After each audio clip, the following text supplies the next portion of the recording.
সময় জনগণের সেবা করিবার প্রচেষ্টা, এটা আমার একটা আবশ্যক কর্তব্যের মধ্যে পড়ে। তো আমি কোনোটাই নিজেকে বলতে চাচ্ছি না যে আমি এটা করতে পারি নাই, আমার এই অজুহাত ওই অজুহাত, আমার কোনোটাই অজুহাত না। আমি করতে পারি নাই বা করতে পারছি না, এটা আমাদের ব্যর্থতা, বাট আমাদের একটা চেষ্টা অব্যাহত রাখতে হবে। তো আপনারা আমাকে এখানে নিয়ে আসছেন, এই জন্য আমি গভীর কৃতজ্ঞতা প্রকাশ করছি। আমি খুব বেশি পড়াশোনা জানা মানুষ না, তারপরেও আপনাদের সাথে আপনারা আমাকে আলোচক হিসাবে রেখেছেন।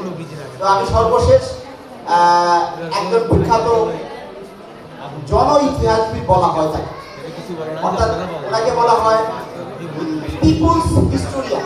উনি হার্ভার্ড বিশ্ববিদ্যালয়ের টিচার হাওয়ার্ড জিন। উনি একটা কথা বলেছেন, সেটা বলেছেন যে পৃথিবীতে আমরা শুধু বড় মানুষদেরকে নিয়ে গ্লোরিফাই করি, অমুক ব্যক্তি তমুক ব্যক্তি, আমি ওনাদেরকে ছোট করে বলছি না, কিন্তু জন ইতিহাসে সাধারণ মানুষের যে সংগ্রাম, যে ত্যাগ, যে তিতিক্ষা, এটা আমরা ওইভাবে প্রকাশ করতে পারি না। কোনো ইতিহাসই পারে না, বাংলাদেশের ইতিহাসও পারে না, বিশ্বের ইতিহাসও পারে না।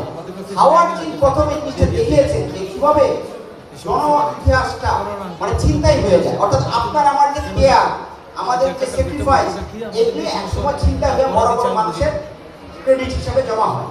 তো যাই হোক, আমরা হয়তো এভাবে থাকতে চাই, কিন্তু এটা তো ঠিক যে এই যে সংগ্রাম, এই যে নিরন্তর প্রচেষ্টা, এটা জারি রাখতে হবে। তো আপনারা যারা সাংবাদিক ভাই রয়েছেন, বোনেরা রয়েছেন, আপনাদের এই সংগ্রাম নিরন্তর ভাবে জারি রাখবেন, এবং আপনারা ইতিহাসে স্থায়ী না করতে পারলেও আপনি আমাদের মধ্যে নিজের একটা সন্তুষ্টির মধ্যে থাকবেন।